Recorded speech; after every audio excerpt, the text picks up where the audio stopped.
Hey everyone, and thanks for tuning in to my weekly video message. This week we return to hope. In this dark time in our world and in our country, and as the days become shorter and darker around us, we turn to hope, and we turn to the wisdom of our tradition for how we might find hope in the dark. This week I'm thinking in that vein about stories, and I'm thinking about the kinds of stories that I've been hearing right now in this time. I'm hearing stories about the disintegration of compassion and justice and decency in our country, and about the ascent of cruelty and hatred and disregard for the most vulnerable among us. I'm hearing stories about the possibility of authoritarianism and of the collapse of democracy. I'm hearing stories about entering into an era of darkness that cannot be stopped, a darkness that will be with us for a long time and that will cause indelible harm to our lives and to our planet. Now, in many ways, these stories have important truths for us to reckon with, and we have to be willing to face them and face what's broken and what's breaking in our country for the good of our country and for the good of our future. But it's also important to recognize that this is not the whole story of this moment. If we're feeling afraid or anxious or alienated or angry or dismayed, these stories might feel like the full picture of this moment. And it is very human for us to feel that way.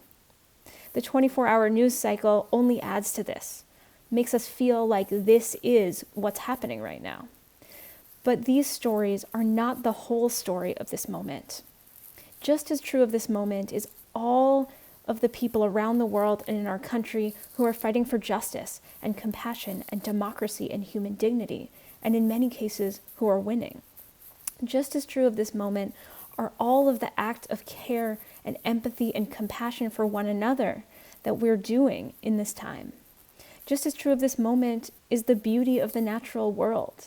And just as true of this moment is all the ways that each of us is flourishing, all of the ways that we're growing and becoming wiser and finding joy and finding fulfillment in our professional lives and experiencing deep and nourishing connection with the people we love. All of this is just as true as is the brokenness and the breaking that we're experiencing in this time.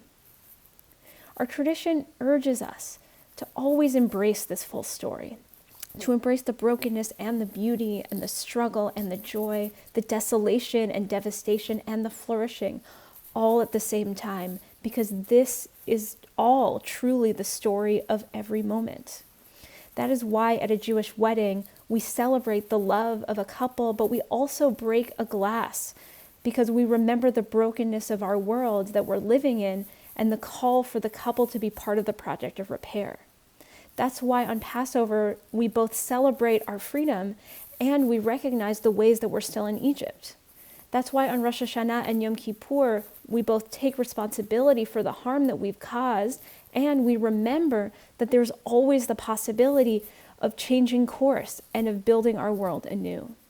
Our tradition embraces us in every moment, in all times, to embrace the full story, the full truth, the full reality of any given moment, to carry both the brokenness and the wholeness in our hearts at all times.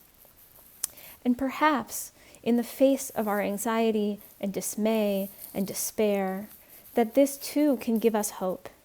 That perhaps if we can find a way to embrace the full story of this time, the darkness and the light, that this can bring us hope and help us find hope in this dark time. With that, I want to invite each of us to reflect this week. What stories have you been hearing or telling about this dark time that we're in? And how might telling a story that embraces the fullness of this time help us find hope in the dark? As usual, I look forward to hearing your responses to these questions. You can reach me at rabbi@bethtorah.org. I look forward to hearing what's on your heart and your mind.